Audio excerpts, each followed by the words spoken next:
320페이지 43장 16절로 14절 이제 40. 요셉이 형들을 시험하는 내용이 나오는데요. 잔치를 배설하고 다시 만난 형들의 절을 받는 장면 가운데 넘어가서 우리 330페이지 해설 세 번째 줄 바꾼 데 보시면 16절 18절 나와요. 여호와께서 형들이 요셉의 집으로 인도하여 가져간 돈의 일로 두렵게 하신 섭리를 말하고 있는 내용입니다. 자, 요셉이 자기 이제 동복 동생 베냐민이죠. 베냐민을 보고 순간 얼마나 이제 베냐민을 데리고 와야 시므온을 돌려보내겠다 하고 시므온을 담보로 볼모로 잡았잖아요. 볼모로 잡아서 감옥에 가둬놓고 있었는데 할 수 없이 이제 베냐민을 데리고 형제들이 이제 곡식을 팔아야 되니까 먹어야 되니까 가지러 갔습니다.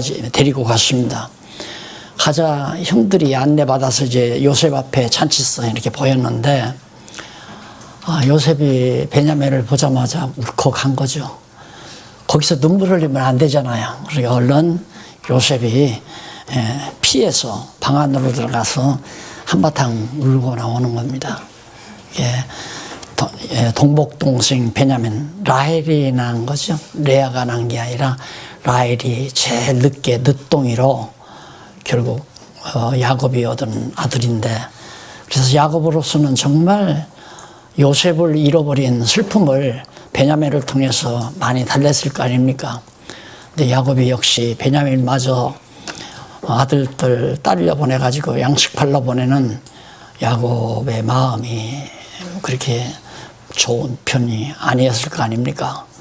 이런 상황에서 이제 요셉이 동복 동생 베냐민을 보자 정을 억제하고 19절로부터 22절 보면 여호와께서 형들이 두려워 청지기에게 가져간 돈에 대하여 고백하게 하신 그런 섭리가 거기 나옵니다. 스스로 고백을 해요. 자책을 하죠. 틀림없이 우리한테 이제 이 잘못을 돈 가져갔다고 호통을 칠 거니까 미리 얘기를 하자. 그렇게 해서 이제 거기 신하들에게 그게 청지기죠. 요셉의 청지기들에게 자기들이 그냥 가지고 간 돈, 그것도 가지고 간 게 아니라 그냥 넣어준 거죠. 시험하기 위해서. 그래서 모든 시험은 하나님이 그냥 주시는 거다. 왜? 목적은 시험을 주시는 목적, 돌이키게 하려는 거예요. 마음을 고치는 방법입니다. 그러니까 하나님께서 우리의 마음을 어떻게 새롭게 만들어 가시는가. 내가 패역한 마음을 가지고 있죠. 이 패역한 마음을 가지고 있으면 이걸 하나님이 고치는 방법 중에 하나가 나에게 시험을 주어요. 시험을 주어서 그 시험을 통해서 패역한 마음을 부드럽게 그렇게 고쳐가시는 하나님의 섭리가 바로 시험입니다. 그러니까 시험은 이기지 못할 시험을 안 주신다는 이유가 뭐냐면 시험을 통해서 새로운 마음을 주시려는 거기 때문에 이기지 못할 시험 주면 시험에 빠져서 그냥 망하잖아요. 그러니까 하나님은 절대 우리에게 시험을 줘도 이길 수 없는 시험은 안 준다. 이길 수 있게 해주신다. 그래서 이런 것들이 성경 공부를 통해서 배우고 나면 설령 살다가 정말 큰일 났구나. 이제 시험이 온 거죠. 야, 이거 어떡하나, 어떻게 해결하나.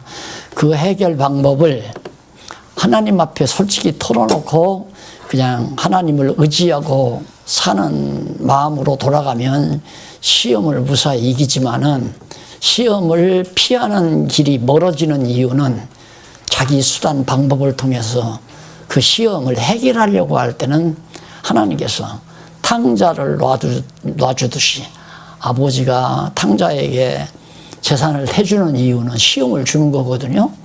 그러니까 태주고 탕자가 가지고 나가서 처음에 노름에서 돈을 예를 들어서 500만 원을 가지고 나가는데 노름을 해서 예를 들어 100만 원을 잃었다. 그러면 거기서 얼른 내가 공연히 아버지 집을 떠나놨구나. 이렇게 생각을 하고 아버지 집으로 돌아가면 끝나는 거 아니에요. 그런데 강팍한 마음이 와가지고 내가 이번엔 잠깐 실수했어. 내가 반드시 잃어버린 100만 원도 따고 앞으로 더 500만 원을 더 벌어서 1000만 원을 내가 벌어가지고 성공해가지고 아버지를 찾아가리라.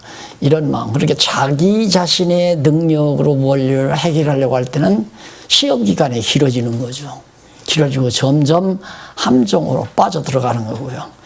그래서 지혜자는 시험이 올 때 그냥 멈추는 겁니다. 시험이 온다는 건 자동차 운전할 때 빨간불이 딱 켜지잖아요. 신호등에서 빨간불이 오면 딱 멈춰야죠. 악셀에다 밟지 말고 차를 정지하는 걸 딱 눌러가는 그걸 밟아서 차가 더 진행하지 않도록. 그리고 이제 청신호가 올 때까지 기다리는 것처럼 오늘 우리가 살다가 정말 어려운 시험이 오면 멈춰야 돼요. 만사 다 멈추고 이 시험이 하나님께로부터 왔구나 이렇게 생각해야 하는데, 시험이 딱 왔다. 예를 들어 돈 1000만 원을 친구가 떼먹고 도망갔어요. 그럼 그놈 나쁜 놈.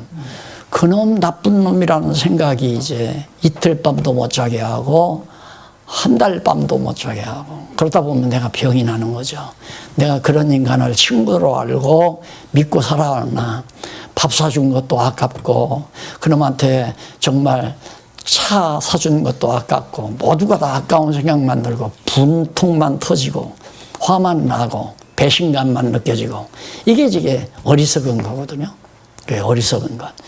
근데 우리는 그거 당연한 거 아니냐. 친구한테 돈을 뗐는데 어떻게 그거 정말 편안한 마음 가질 수 있냐. 그래서 성경 공부가 필요하다는 거예요.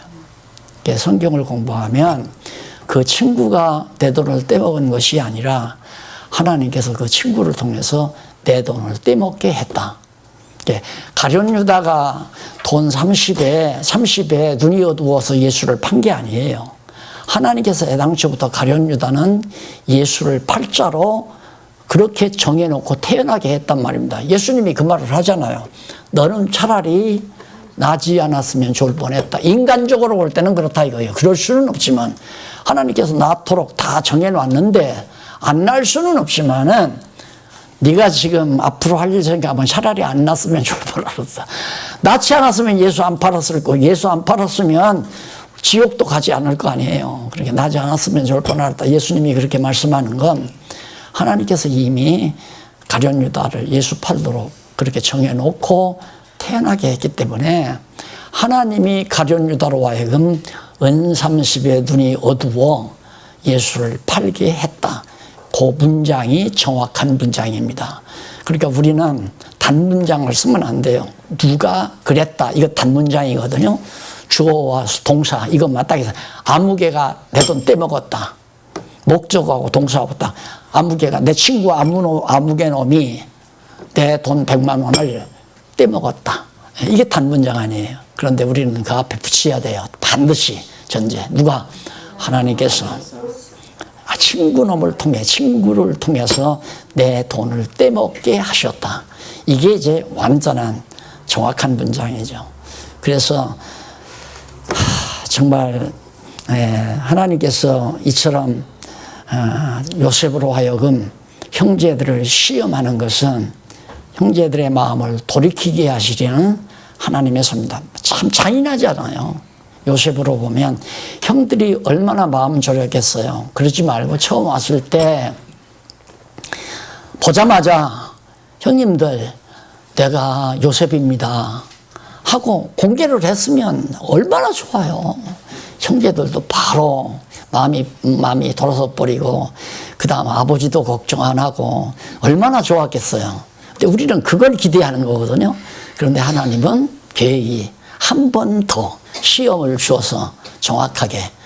그래 아브라함한테도 그거 아니에요. 아들 이삭을 줬으면 그냥 이삭이 계속 언약 계승하게 하시면 얼마나 좋아요. 그런데 기어코 아브라함아, 내가 내 아들 독자 이삭으로 생육하고 번성케 해서 이 땅 다 차지하게 하겠다. 그리고 다스리게 하겠다. 약속을 해놓고는 얼마 안 가서 아브라함아, 내 독자 이삭을 갖다 바쳐. 모리아산에 가서 제물로 바쳐.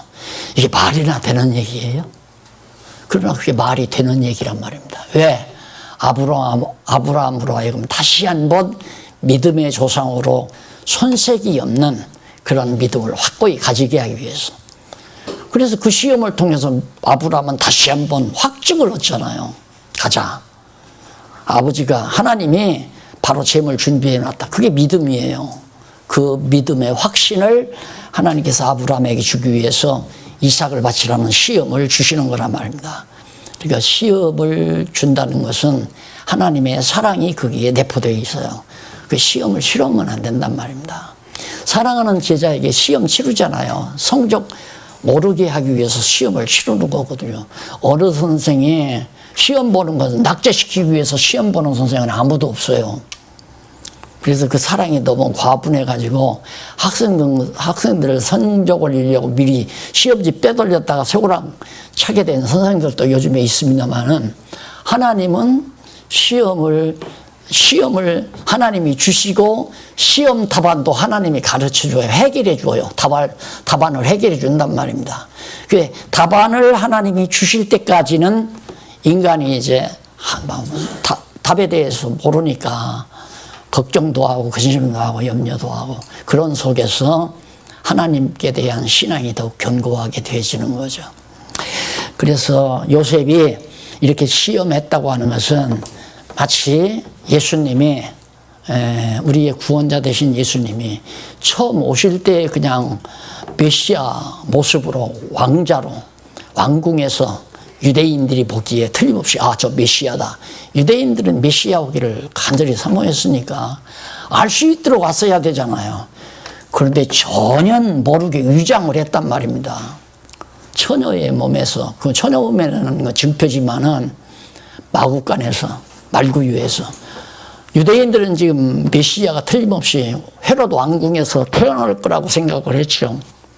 왕의 아들로 이게 태어날 걸 생각을 했는데, 어디 저 나사렛촌에서 목수 아들로 자라는 놈이, 그것도 정말 이름 없는 요셉의 아들로 태어났는데 갑자기 나타나 내가 하늘로부터 온 하나님의 아들 메시아다. 누가 믿겠느냐 이 말이에요.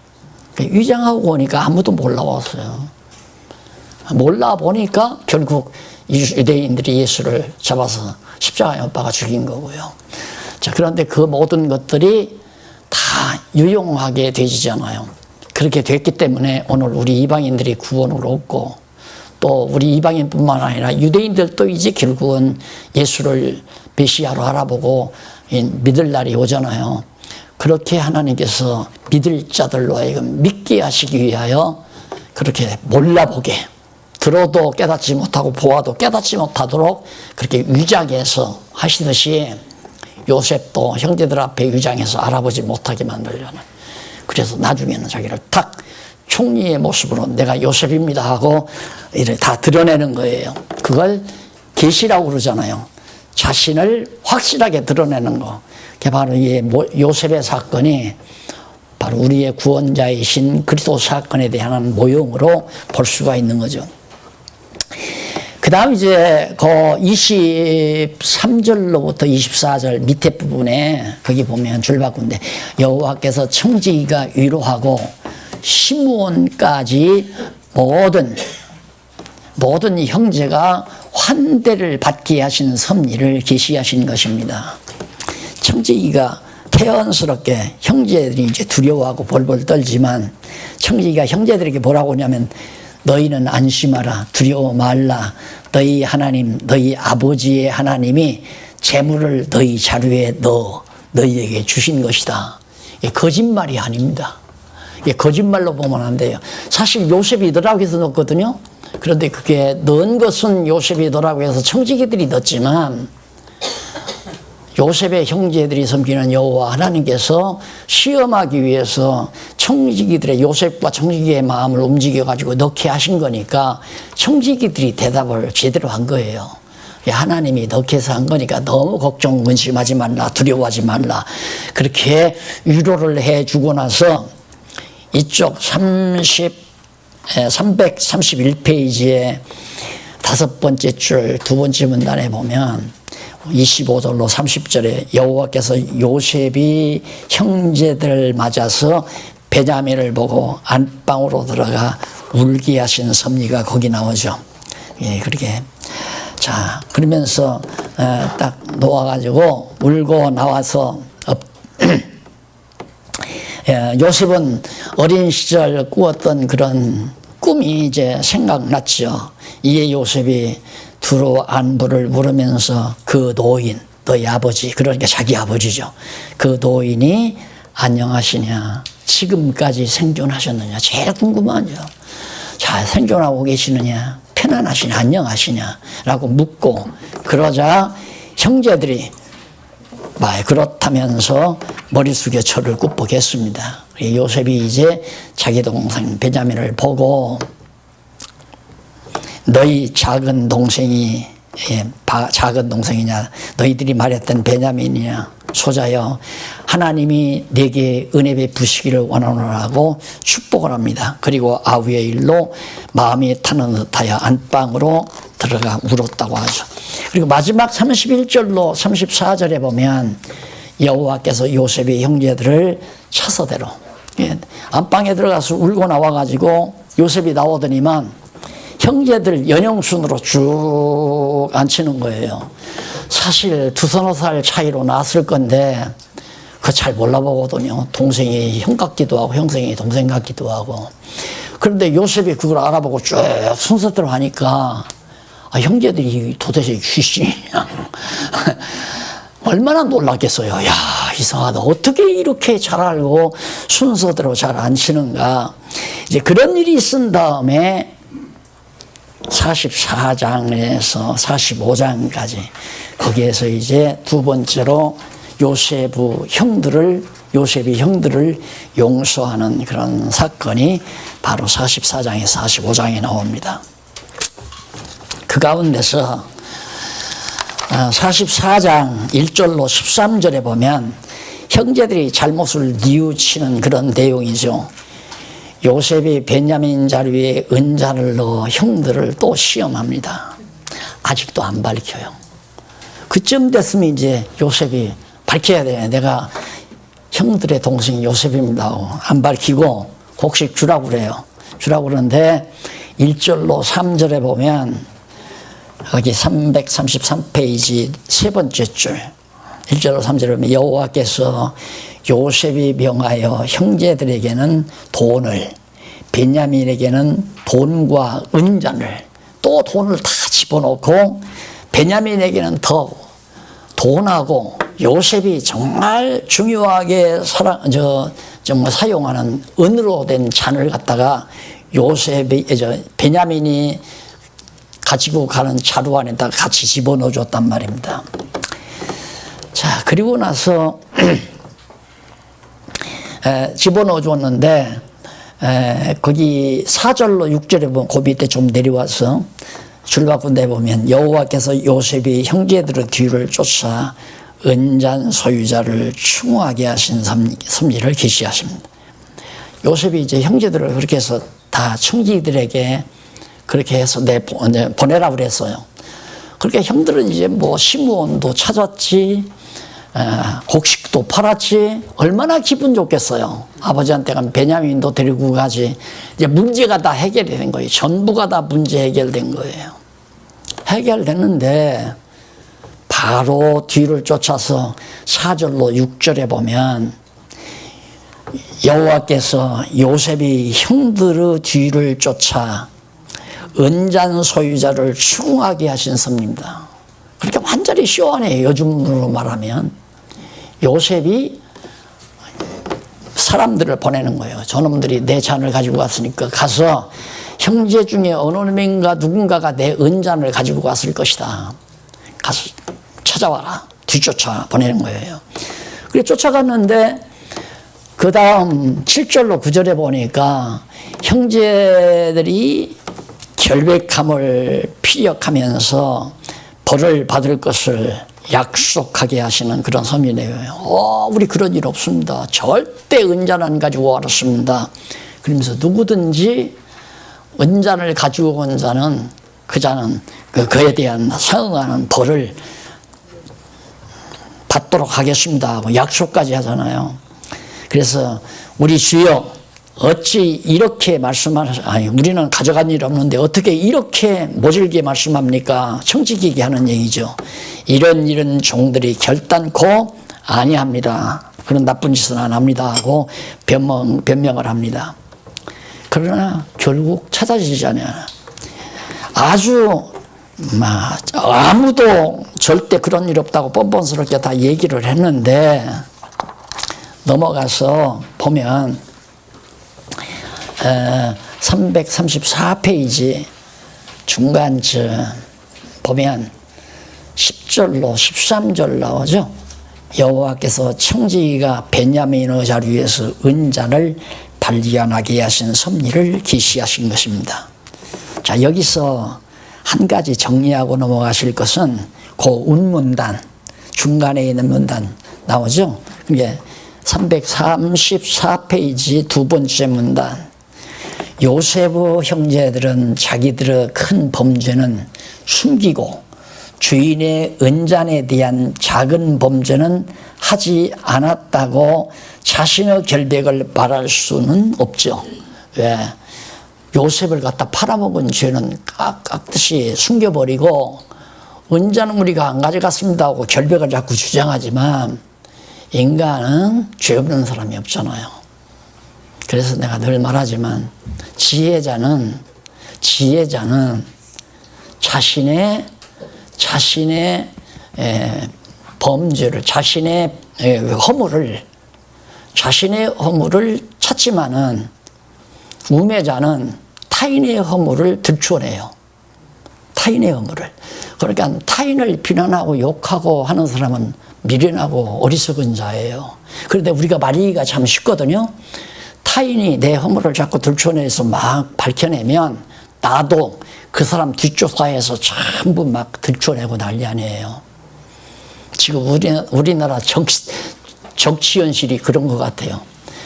다 털면 죄 없는 사람이 어디 있어요. 다 나오죠. 전부 다 막. 안 털으니까 안 나오는 거예요. 털면 다 나와요. 예. 보세요. 비자금이니 무슨 특별 자금이니 해서 국회의원들도 막 아무 근거 없이 아무런 흔적도 안 남기고 막 돈 몇백만 원씩 다 나눠 가지고 쓰고 다 그랬다고 그러잖아요. 이번에도 그래서 자살하고. 그러니까 그 자살하는 건 뭐냐면 전제가 있어요. 자살하는 사람이 전제가 자기의 의의를 드러내거든요. 그러니까 모든 사람 앞에서 존경을 받으려면 자기가 도덕적으로 청빈해야 돼요. 깨끗해야 돼요. 도덕적으로 깨끗하면 그걸로 사람들은 설득을 당한단 말이다. 저 사람 착하고 위대하고 훌륭한 사람이야. 그 함정에 빠지는 거예요. 그래서 아주 깨끗하게 산다고 그렇게 생각을 했는데 자기 허물이 백일하에 어쨌든 이렇든 저렇건데 허물이 딱 드러나게 되면 못 견디는 거죠. 자기가 다 무너나는 거예요. 자기의 공적이 완전히 무너나 버리면 설 수 있는 힘이 없어요. 이 척추뼈가 다 부러진 것과 같으니까 척추 부러지면 다 주저앉아 버리잖아요. 그러니까 자기의 의의를 세우려는 사람처럼 어리석은 사람이 없어요. 그래서 나는 정말 이 기독교 신앙이 좋은 게 뭐냐면 타락한 인간은 다 똑같다. 다 새까맣다 이거예요. 의인은 없나니 한 사람도 없다. 그게 제가 죄 때문에 10대 후반부터 고민하던 내 죄가 다 그 고민이 다 풀어지던 중요한 과제예요. 의인은 없나니 한 사람도 없다. 그러면 의인이 없으면 다 지옥 가나? 안 그러잖아요. 하나님이 다 죄 아래 가두어 가지고 죄인 되게 해요. 여기 나오잖아요, 그게. 자, 요셉은 형들로 두 번째 줄에 있고 이제 줄 때 결백을 바랄 수 없다. 요셉은 형들로 자기를 애굽에 팔아넘긴 흉악한 범죄를 깨닫고 회개케 그렇게 해서 함께 살기를 원하고 있는 거죠.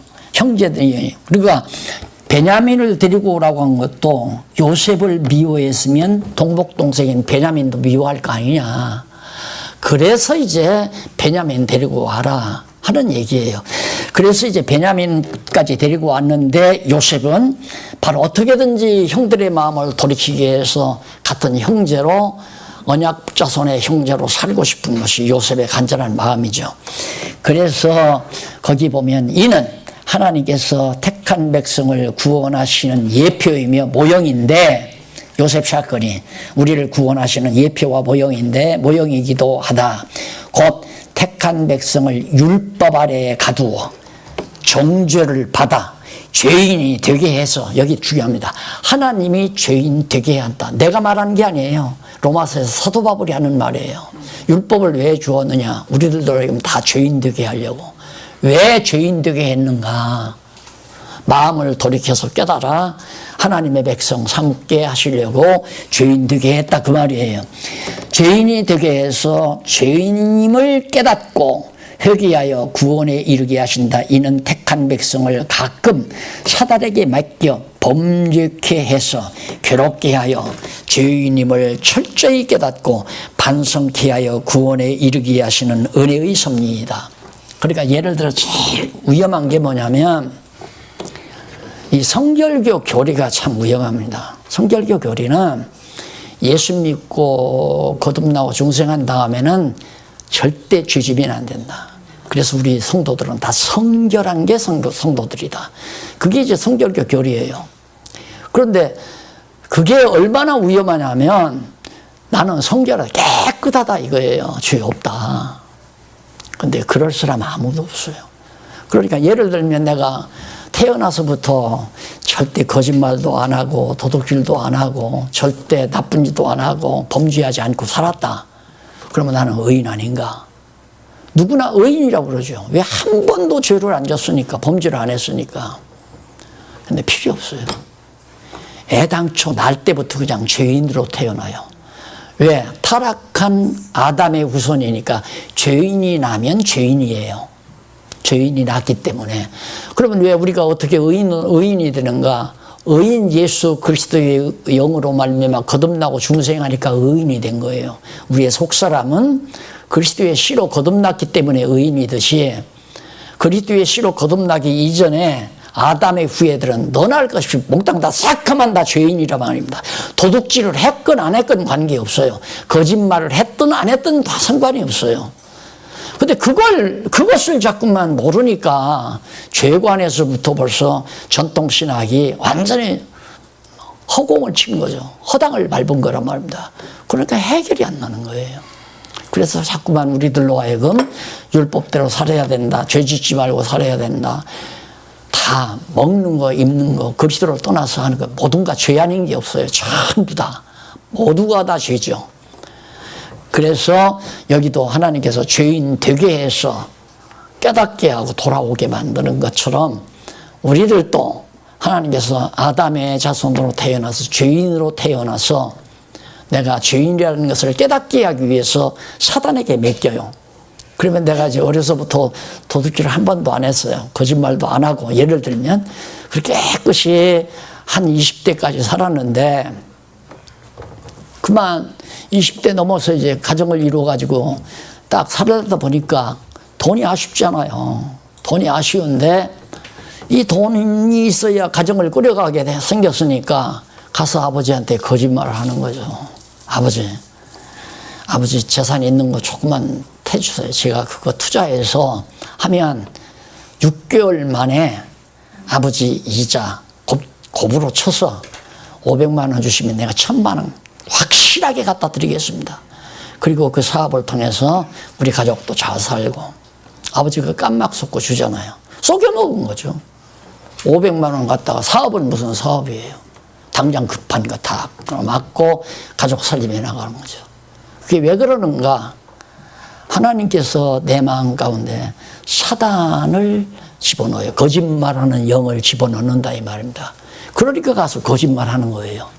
그러니까 예를 들면 우리 이렇게 같이 살아나다가 살아가다가 내가 미워질 수도 있잖아요. 아주 얄미워진다면. 그러면 나를 매장시키기 위해서 거짓말로 나를 욕하고 비난할 수 있잖아요. 얼마든지 사람은 할 수 있는 거니까. 그러면 미련하면 저 인간이 왜 나한테를 저렇게 헛되도? 내가 그런 일 없는데 내가 고발해 버릴 거야. 너 무고죄로 고발한다. 그래서 법에다가 고발해서 감옥에 갖다 살리고. 이게 이제 보통 사람이 하는 일이거든. 그게 이제 미련한 우매자들이 그렇게 한다 이 말입니다. 그러니까 지혜가 있으면 저 권사님이 그러는 게 아니야. 저 집사님이 그러는 게 아니야. 하나님께서 나를 시험하시려고 저 집사님에게 권사님에게 거짓말하는 영을 집어넣어서 거짓말하게 하셨다. 이렇게 생각하면 불쌍하고 가련하잖아요. 거짓말하는 사람이. 왜? 사단의 종로로 다니까. 그러니까 도리어 그 사람을 고발해서 감옥에 집어넣는 것이 아니라 불쌍하고 가련하게 여겨서 그를 위해서 축복을 한다 이 말입니다. 예를 들면 성경에 축복하라고 그랬죠. 원수를 위해서. 축복하면 그가 축복받을 자격이 없으면 그 축복이 내게 돌아온다. 그게 믿어져야 돼요. 그게 믿어져야 어리석고 우매한 삶을 안 산다 이 말입니다. 그럼 지혜롭게 살려면 남 볼 때 바보가 되는 거예요. 바보처럼 사는 것 같이 보이지만은 그것이 전폭적으로 하나님의 섭리 속에서 이루어진다는 걸 믿는 사람의 성경신학을 바르게 한 사람들의 올바른 생활 자태라 이 말입니다. 그러니까 마귀가 나를 직접 범죄하게도 만드는 거고. 왜? 아까도 말했지만 자랑하지 못하게 하려고. 예를 들어서 내가 계속해서 막 잘난 척하고 의로운 척하고 예를 들어 유병언이처럼 얼마나 막 많은 사람이 막 따르고 막 추앙하고 위대하게 모시고 막 신처럼 모시고 막 그럴 때 얼마나 잘난 척했겠어요. 그러니까 하나님께서 팍 낮추는데 하루 아침에 저도 자살해버리게 만들잖아요. 근데 사단에게 맡기는 거거든요. 그러니까 하나님이 나로 하여금 범죄 소굴에 빠지게 하는 것은 얼른 깨달아야지. 지혜자면 하나님이 왜 날 이렇게 범죄하게 하셨나. 실수했다. 그리고서 느낄 게 하나님이 나를 실수하게 하셨다. 그리고 그러니 나는 아무렇지도 않다. 그게 아니라 이 말입니다. 하나님이 나 실수했는데 당신이 왜 날들어 잘못했네 잘하냐 하느냐. 이건 잘못 생각하는 거죠. 하나님이 나를 실수하게 했을 때는 나를 나되게 하기 위해서 실수하게 하는 거거든요. 그러니까 나를 반성하는 거죠. 그래서 아까 그랬잖아요. 지혜자는 자기 허물을 찾지만은 우매자는 타인의 허물을 찾아서 들추어낸다 이 말. 자꾸만 전혀 달라요. 확실하게 달라진다 이 말입니다.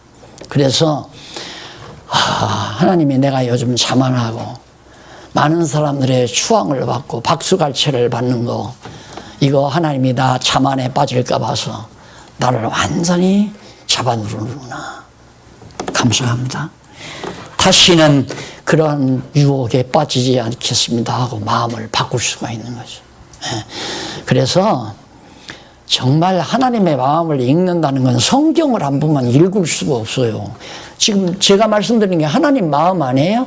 하나님이 왜 지금 요셉이 하는 것처럼 멀쩡한 형제들에게 왜 돈 다 또 집어넣어? 앞에서도 집어넣고 또 집어넣어?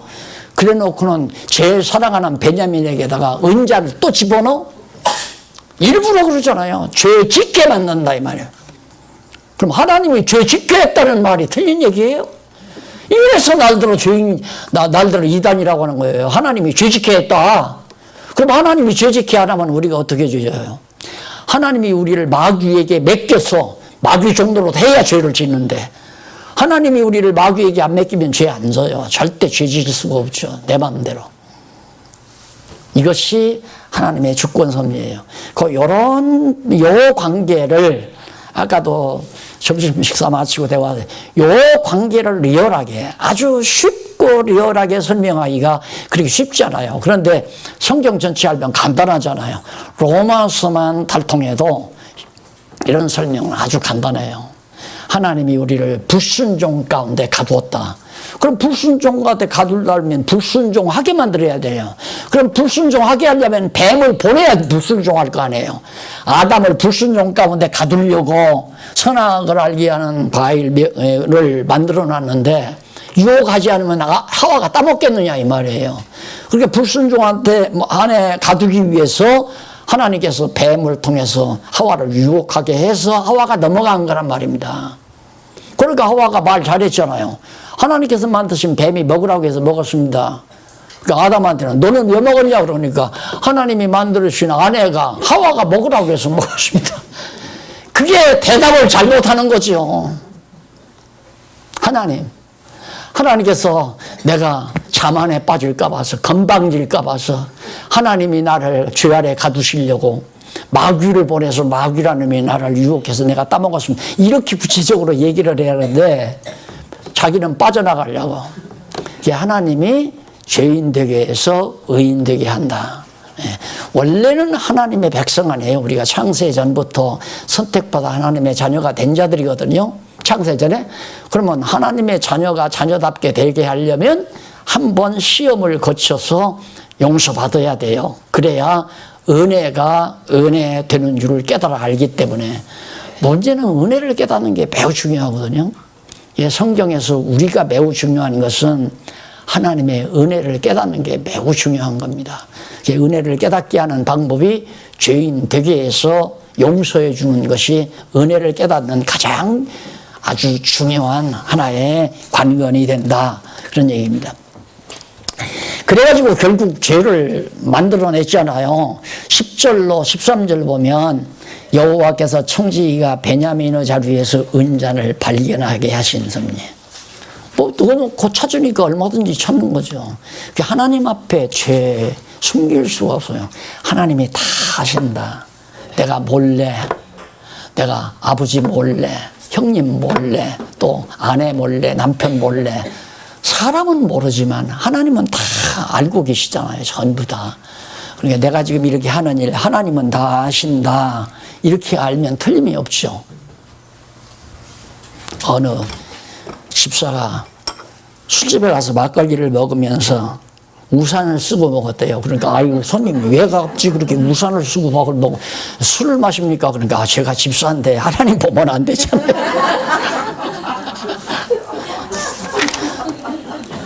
조시는 거 그때 사마대 했습니다. 44장 14절로 34절. 유다가 요셉에게 과거를 뉘우치며 간절히 애원합니다. 여기 유다. 좋죠. 자기가 결정타를 많이 날렸죠. 유다가. 그래서 유다가 요셉에게 과거 전부 다 밝혀요. 밝히는데 넘어가서 보면 14절로 17절. 여호와께서 요셉의 형들을 책망하고 베냐민만 종을 삼겠다고 하게 하신, 여기도 그렇게 하게 하신, 누가? 여호와께서. 주어가 항상 여호와니까 여호와가 요셉이 한 게 아니에요. 여호와께서 요셉이 형들을 책망하고 베냐민을 종을 삼겠다고 엄포를 놓는 거죠. 그러면 다 용서하마. 형제들 너희들은 다 용서해 주지만 베냐민만 내가 붙들어서 종으로 삼겠다. 죽을 맛 아니에요. 베냐민 놓고 돌아가면 뭐예요? 아버지 이제 울다가 또 돌아가실 건데 돌아갈 연세가 없는 거죠. 요셉은 가장 중요한 게 지금 형들이 자기를 미워서 애굽에 팔아 넘길 때 그 감정을 그냥 가지고 있나 없나 그것 시험하는 게 중요한 거 아니에요. 그 마음을 바꿔야 되거든요. 그러니까 베냐민이 요셉의 동복동생이니까 베냐민을 미워한다면 아이고 감사합니다. 그렇게라도 해서 정말 감사합니다. 그럼 베냐민은 종 삼으십시오. 우리는 갈라미. 애굽에다가 팔아먹는 그 마음 그냥 있으면 10번도 그렇게 하죠. 안 그래요? 멀쩡한 동생 요셉을 갖다 팔아먹은 놈들이 팔아먹은 형들이 이것도 파는 것도 아니고 이게 잘못해가지고 붙들렸다는데 그럼 아버지한테 가서도 할 얘기가 있잖아요. 아버지 거짓말해서 옷에다가 양피 붙여서 아버지 속인 놈들이 왜 그걸 못해요? 가가지고 아버지 그 베냐민 그 나쁜 놈이더라고요. 곡식을 다 팔았는데 언제 그랬는지 그 종이의 귀한 그 은자를 갖다가 뺏어가지고 자기 곡식 자루에다 넣었더라고요. 그러니까 주인이 그냥 완전히 잡아가 버렸어요. 말 되잖아요. 그렇게 할 수 있지만은 이제 마음을 돌이킨 거예요. 야, 우리가 형제를 그렇게 팔아먹은 죄 때문에 우리가 이처럼 시련을 겪고 있다 생각을 했든지, 거기서 이제 요셉이 형들 앞에서 이제 다 얘기를 하는데, 거기 수사절로 17절 36페이지 나오죠. 제일 위에서 두 번째 줄. 여호와께서 요셉이 형들을 책망하고 베냐민만 종으로 하겠다. 그러니까 그 밑에 문단에 보면 18절로 34절 여호와께서 유다가 베냐민을 대신해 종이 될 것을 자원하게 하신 섭리를 계시. 유다가 희생정신이 대단하잖아요. 종이요. 그러지 말고 내가 저 베냐민 대신 종이 되겠습니다. 날 종으로 삼으시고 베냐민은 돌려보내. 여기에 요셉이 감동 안 먹을 수가 없죠. 유다도 날 팔아먹을 때 같이 동조한 형인데 어떻게 저렇게 갸륵한 생각을 유다가 할 수 있나. 요셉이 감동을 먹은 겁니다. 그러자 사실 거기 이제 나오는데 제일 밑에 문단에 보면 사실 유다는 요셉 앞에 입이 10개가 있다 해도 할 말이 없는 자다. 왜? 그러나 그는 너무도 급하고 당황한 나머지 요셉에게 통사정을 하는 것이다. 그는 베냐민을 아비 이스라엘에게 돌려보내고 자기가 종이 되어야 하는 이유를 두 가지로 변호를 하죠. 하나는 베냐민이 아비에게로 돌아가지 않으면 그 형제들이 아비를 흰머리로 슬퍼 음부에 내려가게 함이기 때문이다. 아버지가 베냐민 가지 않으면 그대로 늙어서 음부로 내려갑니다. 얼마나 아버지가 괴로워할지 모릅니다. 아버지에 대한 효심을 내세우고, 그리고 또 하나는 유다가 자기가 아버지에게 베냐민이 돌아오지 아니하면 영영이 죄를 짓겠다고 약속했기 때문에 자기가 장담하고 베냐민 꼭 데리고 했습니다. 아니면 베냐민을 만약에 못 데리고 오면 내가 영영이 죄인이 되겠다고 했기 때문에 그래서 베냐민은 가야 됩니다. 요셉이 감동을 먹었어요. 그래서 요셉이 45장에 보면 45장 이쪽 동그라미 안에 2번 딱 보면 45장 1절로 15절에 보면 요셉의 형제들 앞에 신분을 그때야 드러납니다. 나다. 내가 형님들의 동생 요셉입니다. 상상을 해보세요. 충격과 감동과 그 놀라운 장면은 상황을 완전히 바꾸어놓지 않겠느냐 이 말. 이 극적인 장면이라고 그러죠. 이런 것들이 바로 우리 성경에서 최고의 극적 장면이 구름 타고 공중에서 재림하실 그리스도의 재림의 날입니다. 극적인 장면이죠. 누가 보아도 이제는 세상은 사단의 지배 아래, 짐승 권세의 지배 아래 들어있다고. 왜? 아무도 대적자가 없으니까. 마지막 주님 오시기 전에는. 그러니까 완전히 정말 어두운 짐승 권세 아래서 이 세상은 그냥 짐승 권세의 노예 속에서 살 수밖에 없다고 누구나가 인정할 그 무렵에 천사장의 나팔소리와 함께 그리스도가 구름 타고 재림하시고 나다. 너희가 십자가에 못 박아 죽인 나 예수다. 하고 부활하신 예수가 재림하실 때 역사의 상황은 완전히 돌변해버립니다. 바로 이 장면이. 그래서 회개시킬 자 회개시키고 뉘우치게 할 자 뉘우치게 하고, 그래서 형제가 서로 화목하게 되는 결과가 15절까지 나오는데 조금 자세하게 따져보면은 거기 밑에 줄 337페이지 밑에서 두 번째 줄 보면 1절로 4절 여호와께서 요셉이 자기를 형제들에게 밝히고 방성되고 가게 하신 섭리를 계시하신 내용이죠. 요셉이라고 밝히니까 그냥 흐느껴 오는 게 아니에요. 방성되고. 왜? 자기들이 지은 죄가 너무 크잖아요. 예? 멀쩡히 눈 번이 뜨고 있는 동생, 어린 동생 요셉을 돈 몇 푼 받고 팔아넘긴 그 형제들의, 그러니까 우리는 가룟 유다가 예수를 팔아넘겼다고 하지만은 우리들도 다 동참자예요. 우리들도 그리스도를 십자가에 못 박아 죽인 내 죄 때문에 그리스도가 죽으셨으니까. 예, 바로 그런 장면이 이제 연출되고, 그 다음 5절로 8절에 보면 넘어가서 38페이지에 여호와께서 요셉이 놀라는 형들을 위로하며 죄를 용서하게 하신 내용입니다. 요셉이 죄를 용서하는 게 아니에요. 하나님이 요셉으로 하여금 죄를 용서하게 하신 거죠. 그리스도가 우리 죄를 용서했지 하나님이 우리 죄를 용서하는 거예요. 그래서 우리가 우리의 죄를 용서해 준 것처럼 하나님께서도 우리의 죄를 용서해 달라라고 기도하라고 그랬죠. 우리들끼리 범죄한 죄는 우리 서로 용서하지만은 하나님께 지은 죄는 하나님께서 우리 죄를 용서해야 되잖아요. 그래서 이제 용서해 주는데, 거기 요셉이 그런 말을 해요. 당신들이 나를 이곳에 팔았으므로. 이 말할 때 가슴이 얼마나 뜨끔했겠어요. 형님들, 당신들이 나를 이곳에 애굽에다가 팔았으므로 근심하지 마옵소서. 그것 가지고 근심 걱정하지 마십시오. 왜냐하면 마소서, 한탄하지 마소서. 근심도 하지 말고 한탄도 하지 마십시오. 하나님이 생명을 구원하시려고. 누구의 생명을?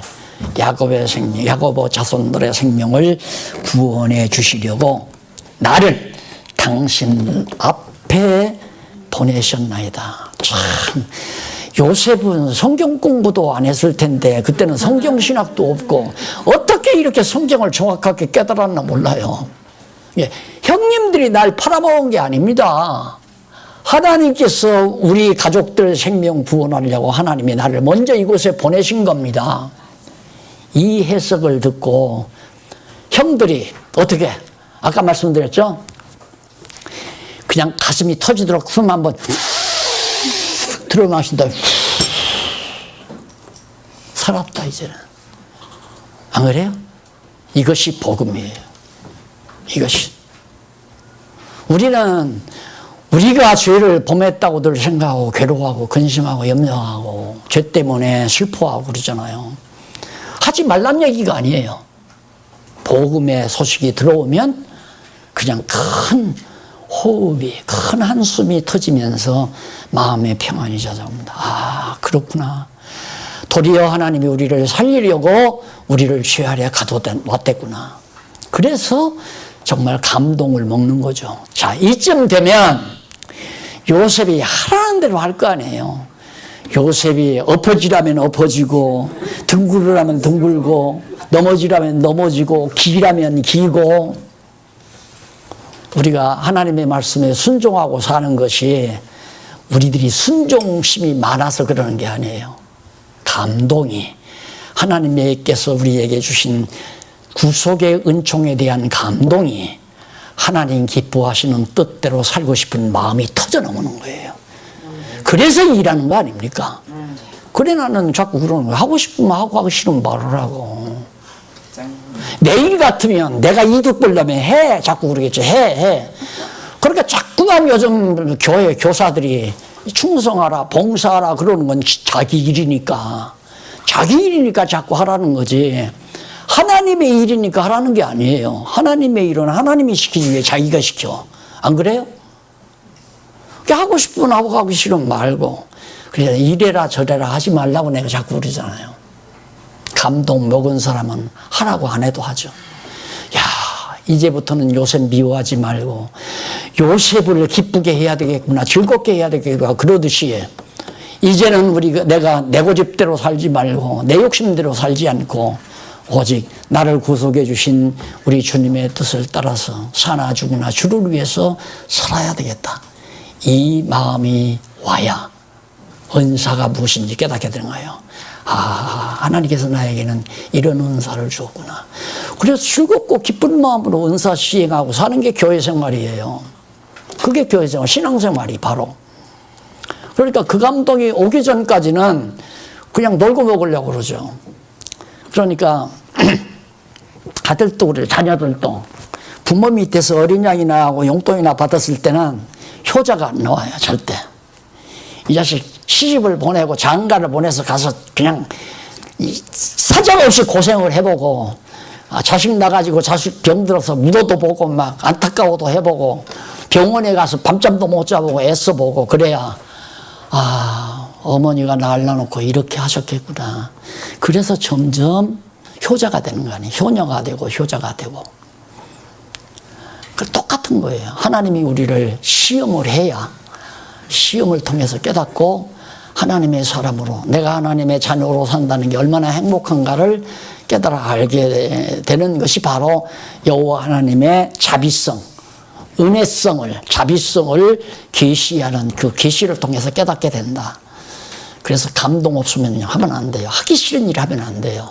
하기 싫어도 해야 돼. 억지로라도 해야지. 이게 인간 의지 강조하는 거예요. 하기 싫은 걸 왜 해요? 하기 싫은 건 하지 말아야 돼요. 하기 싫으면 남을 속이는 거예요. 저 사람도 나와 함께 동역자다. 속을 거 아니에요. 일하니까. 근데 그 사람은 무슨 감동해서 하는 게 아니라 박무사님 체면이지. 박무사님이 한다는데 어떻게 안 해? 그건 아니죠. 그것 때문에 내가 피부한 사람 아니에요. 거기에 쏘가가지고. 뭔가 나하고 합력하는 줄 알고 동력자로만 알았는데 그게 아니더라니까. 그것도 하나님이 그거 아니라는 거 깨닫게 하기 위해서 사단을 속해서 다 시켜버렸잖아요. 더 한 번 겪었죠. 그러니까 자꾸만 하니까 외부적으로는 뭔가 같이 하는 것 같으니까 동력자로만 알았는데 하나님께서 또 그거를 안 시켜가지고 동력자인 척 하는 걸 골라. 이게 정말 진정한 동력자와 진정하지 않는 동력자를 구분해서 일하게 하시는 하나님. 그러니까 진정한 동력자도 언제 나를 놔두게 해서 내 곁을 떠나게 할지도 모르고 나를 욕할지도 모르고 그건 모르는 거예요. 그런데 그걸 모든 사람들은 당신이 인덕이 없으니까, 당신 목사 자격 없어, 목사가 못돼 먹었으니까 독하니까, 목사가 사랑이 없으니까 다 떨어져가, 이런 식으로 얘기를 하니까 나 할 말이 없는 거죠. 내가 사랑이 있을 수가 없잖아요. 하나님의 사랑을 내가 어떻게 하겠어요. 하나님이 사랑하게 해야 사랑하는 거고, 하나님이 너그럽게 해야 너그럽게 하는 거고, 나는 나대로, 나 됨됨이대로 하나님이 되게 하신 대로 살아가는 것뿐이고. 여러분, 정말 지혜 없으면 세상 살기 참 고달픈 겁니다. 다 살아보시니까 알지만 얼마나 고달픕니까? 이 세상 뭐하러 살아요? 이 세상 뭐하러 사냐 이 말입니다. 솔로몬이 깨달았잖아요. 헛되고 헛되고 또 헛되고 헛되고. 한번 정치인 하나 자살하니까 또 허업이라고 나오죠. 허업. 정치란 허업이다. 다 텅텅 빈 헛된 직업이다 이거예요. 헛된 직업. 다 쓸데없는 직업이다. 그러고 보면 내가 대통령 안 된 것도 다행이고 도지사 안 된 것도 다행이고 국회의원 안 된 것도 다행이고 다 쓸데없는 업에 지금 종사하는 사람들 아닙니까? 정치는 허업이지만 신앙은 실업이에요. 꽉 찬 열매 찬 실업. 신앙생활은 진짜 열매가 가득한, 성령의 열매가 가득한 실업입니다. 허업이 아니고.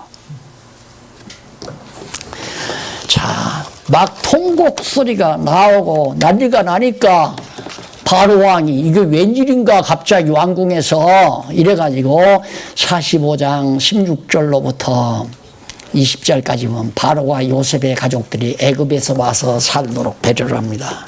이게 웬일이냐 하니까 요셉이 가서 바로왕한테 다 얘기를 했어요. 여차여차해서 애굽에서 형제들이 다 곡식을 팔러 왔습니다. 아버지는 지금 애굽 가나안 땅에 살고 계시고 흉년이 들어서 먹을 것이 없어 이렇게 왔습니다. 그러냐? 다 오시라고 그래라. 다 이민시켜라. 애굽으로 다 돌아오라고. 그렇게 해서 야곱의 가족에 초청장을 보낸 거예요. 초청장만 보낸 게 아니라 왕이 타는 말 있죠?